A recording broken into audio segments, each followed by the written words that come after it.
ثم الرضا عن أبي بكر وعن عمر وعن علي وعن عثمان ذي الكرم. اب علامہ ابن میثم البحرانی، جو ان کی شرح میرے ہاتھ میں سامنے ہے، ابن میثم البحرانی، اس کی شرح نہج البلاغہ کا جز ثانی، دوسرا جز، اور صفحہ 385 پر یہ شرح نہج البلاغہ کی عبارت تھی، اور 387 پر جا کے لکھتے ہیں، فرماتے ہیں کہ ان کنتو کاحدکم فی الطاعۃ، اے کنتو کاحدکم فی الطاعۃ لامیرکم، کہ میں جو امیر منتخب کر لو گے میں اس کی اطاعت کرنے میں تمہاری طرح ہوں گا. بل لعلی ان اکون اتبعکم لہ، بلکہ امکان غالب ہے کہ تم سے بھی زیادہ بہتر اطاعت کروں، مطیع ہو جاؤں جس کو بھی تم امیر اور خلیفہ امام بنا لو گے. کیوں؟ اے لقوت علمہ بوجوب طاعتہ الامام، اس لیے کہ مولا علی شیر خدا نے یہ بات اس لیے کی کہ انہیں سب لوگوں سے بڑھ کر اس بات کا علم تھا کہ جسے صحابہ یا لوگ امام مقرر کر لیں اس کی اطاعت واجب ہو جاتی، کیونکہ ان کا علم زیادہ تھا لوگوں میں شریعت کے حکم کے مطابق کہ جسے امام مقرر کر دیا جائے اس کی اطاعت واجب ہو جاتی ہے اولی الامر کے تحت. اس لیے آپ نے فرمایا کہ میں تم سے بڑھ کر جسے بھی امام بناؤ گے اس کی اطاعت کروں گا. اور یہاں لفظ لقوت علمہ بوجوب طاعتہ الامام کا لفظ لائے ہیں علامہ ابن میثم البحرانی کہ جسے مقرر کرو گے وہ امام ہوگا. اب اندازہ کر لیں، اب یہاں تک تو کوئی تصور جو آج بنا پھرتا ہے امام کا تصور، وہ تو ان کے ہاں نہیں تھا اور مولا علی شیر خدا کے کلام میں نہیں تھا. جسے فرما رہے ہیں کہ تم کسی اور کو منتخب کر کے مقرر کر لو وہی امام ہوگا، اور اس کی تم اتنی اطاعت نہیں کرو گے جتنی میں اطاعت کروں گا. چونکہ علامہ ابن میثم بحرانی فرماتے ہیں اس لیے زیادہ اطاعت کروں گا کہ مجھے علم ہے کہ جب ایک امام مقرر سموہ امامن، جب امت اجماع کر کے کسی کو امام مقرر کر دیتی ہے تو وہ واجب الاطاعت ہو جاتا ہے، میں اللہ کے حکم کی پیروی کروں گا، کیونکہ اس کی خلاف ورزی جو ہے وہ پھر گناہ ہو جاتی. اب ایک اور اہل تشیع کی جلیل القدر کتاب ائمہ اطہار اہل بیت کے احوال اور تعلیمات پر مشتمل، جس کو کشف الغمہ فی معرفت الائمہ کہتے ہیں، اسی موضوع کے تسلسل میں کہ خلافت نہ رسول اللہ صلی اللہ علیہ وسلم کی وصیت پر قائم ہے، نہ یہ امر منسوس ہے، نہ خلیفہ اور امام مامور من اللہ ہوتا ہے، نہ اس کا حکم منسوس ہوتا ہے، نہ اس کے لیے کوئی وصیت تھی. اس کے لیے چونکہ تسلسل کے ساتھ ہمارے نہج البلاغہ کے حوالہ جات چل رہے تھے، مولا علی شیر خدا کے خطبات اور آپ کے خطوط اور دیگر عبارات بے شمار شیعہ حضرات کی اہم معتبر کتب سے. اب اسی ضمن میں یہ ریفرنس آ رہا ہے کشف الغمہ فی معرفت الائمہ. معروف کتاب ہے مگر عام سامعین کے لیے اس کے مؤلف ہیں علامہ ابو الحسن علی بن عیسیٰ بن ابی الفتح الاربلی. یہ کتاب جس کا میں حوالہ دے رہا ہوں اس کا نسخہ میرے ہاتھ میں ہے، ناشر مکتبہ بنی ہاشم تبریز کی ایران کی چھپی ہوئی ہے، سوق المسجد الجامع. اور یہ میرا نسخہ کشف الغمہ کا وہ ہے جو نوجوانی میں نے پڑھا تھا، 1381 ہجری کا طبع شدہ ہے، یعنی آج سے 40 سال پہلے کا مطبوعہ ہے، آج سے 40 سال پہلے کا. اور المطبع العلمیہ قم کا چھپا ہوا ہے یہ نسخہ، قم کا، ایران کا. اس کی جز اول ہے، اور جز اول میں یہ مولا علی شیر خدا کرم اللہ وجہ الکریم ان کا بیان ہے، اور باب چل رہا ہے فی بیعتہ علیہ السلام، صفحہ نمبر 78 جلد اول کا صفحہ نمبر 78. اب اس میں صاحب کشف الغمہ فرماتے ہیں کہ جب سیدنا عثمان غنی رضی اللہ تعالیٰ عنہ شہید کر دیے گئے تو جاء الناس امیر المؤمنین علیہ السلام حتی دخلوا دارہ، تو لوگ امیر المؤمنین سیدنا علی المرتضیٰ کی خدمت میں آئے حتیٰ کہ آپ کے گھر میں داخل ہوئے. فقالوا نبایعک، ہم آپ کی بیعت کرنا چاہتے ہیں یا اے مولا علی شیر خدا اپنے ہاتھ آگے کیجئے، آپ کے ہاتھ پر ہم ہاتھ دے کر بیعت کرنا چاہتے ہیں. اس موقع پر مولا علی شیر خدا نے انہیں کیا کہا؟ یہ ریفرنس پہلے میں ایک دے چکا ہوں آپ کو، وہ نہج البلاغہ سے دیا۔ اب اسی موقع کا مولا علی شیر خدا کا ایک اور کلام کشف الغمہ سے دے رہا ہوں۔ فقال لیس ذالک الیکم انما ذالک لأہل بدر فمن ردوا بہ فہو خلیفۃ۔ مولا علی شیر خدا نے فرمایا کہ اے لوگو، کسی کو خلیفہ بنانا اور کسی کی خلافت کا منعقد کرنا یہ تمہارا اختیار ہی نہیں ہے، یہ اہل بدر صحابہ کا اختیار ہے۔ اس میں لفظ آئے تھے نہج البلاغہ میں انما شورا للمہاجرین والانصار، شورا کا حق ہے اور شورا مہاجرین و انصار پر مشتمل ہے۔ یہ مہاجرین و انصار جو سینئر موسٹ تھے، کبار مہاجرین و انصار، وہ سارے کے سارے اہل بدر بھی تھے، بدری بھی تھے، 313 بدری،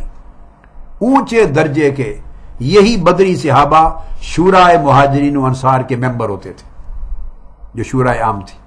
اب یہاں مولا علی شیر خدا فرما رہے ہیں کہ کسی کو خلیفہ بنانا یا نہ بنانا یہ اختیار ہے، انما ذالک لأہل بدر، یہ صرف بدری صحابہ کا اختیار ہے۔ تم چند آدمی میرے پاس آئے ہو بیعت کرنے، اس سے کوئی خلیفہ نہیں بنتا، نہ خلافت منعقد ہوتی ہے، اہل بدر فیصلہ کریں گے، اور جس کے اوپر اہل بدر راضی ہو جائیں گے، اجماع کر لیں گے، فہو خلیفۃ، وہی خلیفہ ہوگا۔ اب وہاں نہج البلاغہ میں لفظ تھے فَإِنِ اجْتَمَعُوا عَلَى رَجُلٍ فَسَمُّوهُ إِمَامًا فَإِنَّ ذَلِكَ لِلَّهِ رِضَا، کہ اہل شورا مہاجرین و انصار جس پر مجتمع ہو جائیں اور اسے امام ڈکلیئر کر دیں، وہی اللہ کی طرف سے امام ہوتا ہے۔ یہاں پر آپ نے فرمایا کہ اہل بدر مہاجرین و انصار دونوں شامل ہیں بدری صحابہ میں، تو جو بدری صحابہ سارے مل کر جس پہ راضی ہو جائیں اسی کو خلیفہ کہتے ہیں۔ اب آپ بتائیے کہ امامت بھی واضح ہو گئی کہ وہ بھی مہاجرین و انصار صحابہ کی شورا کے اجماع سے قائم ہوتی ہے، اور خلافت کا عنوان خلیفہ بھی واضح ہو گیا کہ اہل بدر یعنی بدری صحابہ جو مہاجرین و انصار پر مشتمل ہیں انہی کے اجماع سے خلافت منعقد ہوتی ہے، نہ رسول اللہ کی وصیت سے خلافت کا تعلق ہے، نہ اللہ کی طرف سے کوئی امر منصوص کے ساتھ تعلق ہے۔ یہ سارے تصورات صدیوں بعد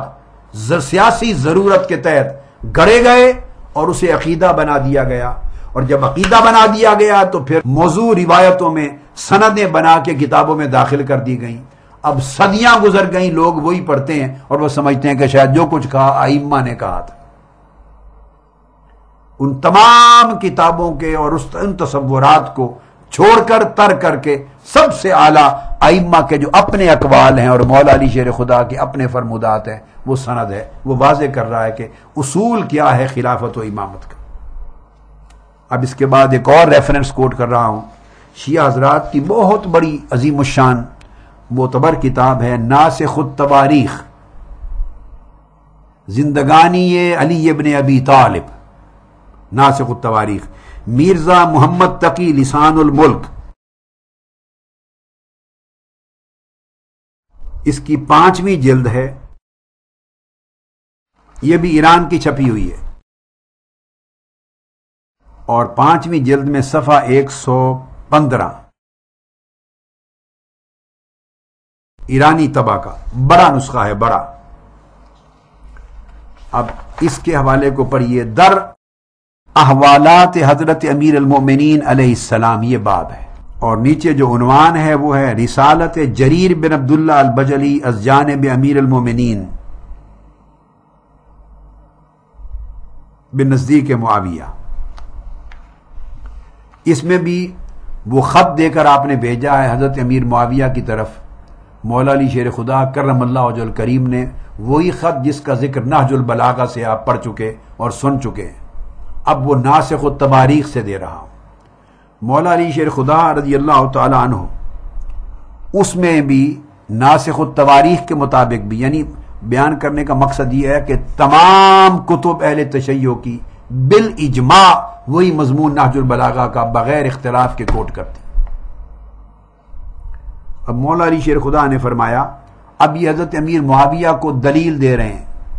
جیسے دلیل دی حضرت زبیر بن العوام کو اور حضرت طلحہ کو آپ نے اپنی خلافت پر قائل کرنے کے لیے، اب اس طرح ایک دلیل دے رہے ہیں، حجت قائم کر رہے ہیں حضرت معاویہ پر، اور فرما رہے ہیں اما بعد فإن بیعتی لازمتک بالمدینہ وانت بالشام، میری بیعت تمہارے اوپر لازم ہو گئی چونکہ منعقد ہوئی مدینہ میں، آپ شام میں تھے، اور کیوں آپ کے اوپر لازم ہو گئی؟ چونکہ باوجود اس کے کہ آپ موجود نہیں تھے مدینہ میں جب اہل شورا مہاجرین و انصار صحابہ نے میری بیعت کی اور مجھے خلیفہ مقرر کیا، آپ موجود نہ ہونے کے باوجود اس بیعت خلافت کے پابند کیوں ہیں؟ دلیل دے رہے ہیں، کہہ رہے ہیں لِأَنَّهُ بَایَعَنِی الْقَوْمُ الَّذِی بَایَعُوا أَبَا بَکْرٍ وَعُمَرَ وَعُثْمَانَ، مدینہ میں موجود نہ ہو کر غائب ہوتے ہوئے بھی میری خلافت کی جو بیعت مدینہ میں منعقد ہوئی اہل شورا بدری صحابہ مہاجرین و انصار نے کی، وہ تمہارے اوپر ہے معاویہ، اسی طرح آپ پر لازم ہو گئی۔ کیوں؟ کہ مجھ سے بیعت کرنے والے اور مجھے خلیفہ اور امام مقرر کرنے والے وہی لوگ ہیں جنہوں نے حضرت ابو بکر کو مقرر کیا تھا، حضرت عمر کو کیا تھا، حضرت عثمان کو کیا تھا۔ ان تینوں خلافتوں کا حق ہونا بطور دلیل کوٹ کر کے اپنی خلافت حقہ کا احتجاج اور استناد کر رہے ہیں، ثبوت پیش کر رہے ہیں کہ میری خلافت اے معاویہ، حضرت معاویہ آپ پر اس لیے واجب ہے کہ میری خلافت کی بیعت انہی لوگوں نے کی اور مجھے خلیفہ اور امام انہی نے مقرر کیا جنہوں نے خلفائے ثلاثہ کو مقرر کیا تھا۔ اب آپ دیکھیے اس کا مطلب یہ ہے کہ اگر میری خلافت درست نہیں تو ان کی بھی درست نہ تھی، اور اگر ان کی خلافت درست تھی تو میری بھی درست تھی۔ عین یک دیگر آپ چاروں خلافتوں کو قرار دے رہے ہیں،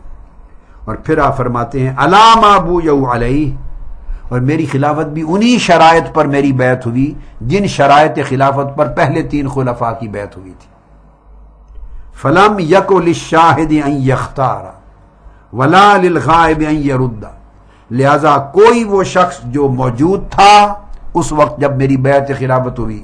تو نہ اس کو اب اختیار ہے کہ میری بیعت خلافت سے پھر سکے،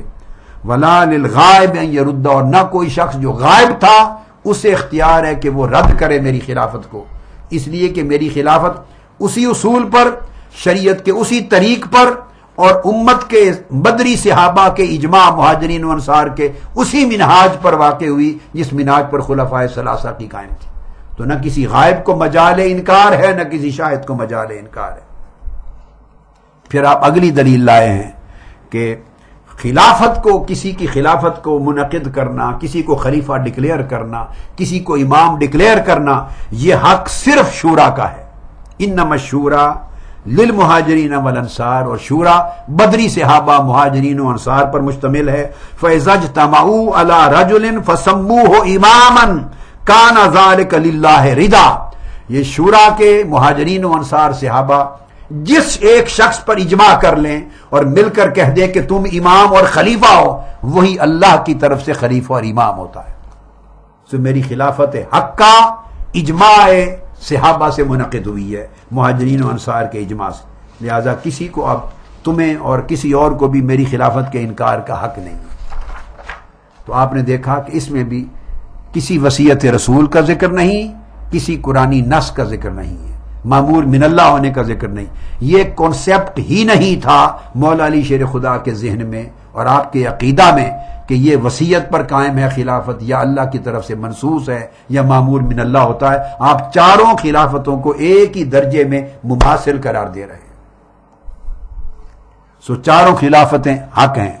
اگر ان تینوں کی باطل ہیں تو مولا علی شیر خدا کی بھی معاذ اللہ باطل ہو جاتی، چونکہ آپ سند لے رہے ہیں، احتجاج کر رہے ہیں، حجت لے رہے ہیں ان خلفائے ثلاثہ کی بیعت سے، اور اگر مولا علی شیر خدا کی حق ہے تو پھر خلفائے ثلاثہ کی خلافت و امامت بھی حق ہے۔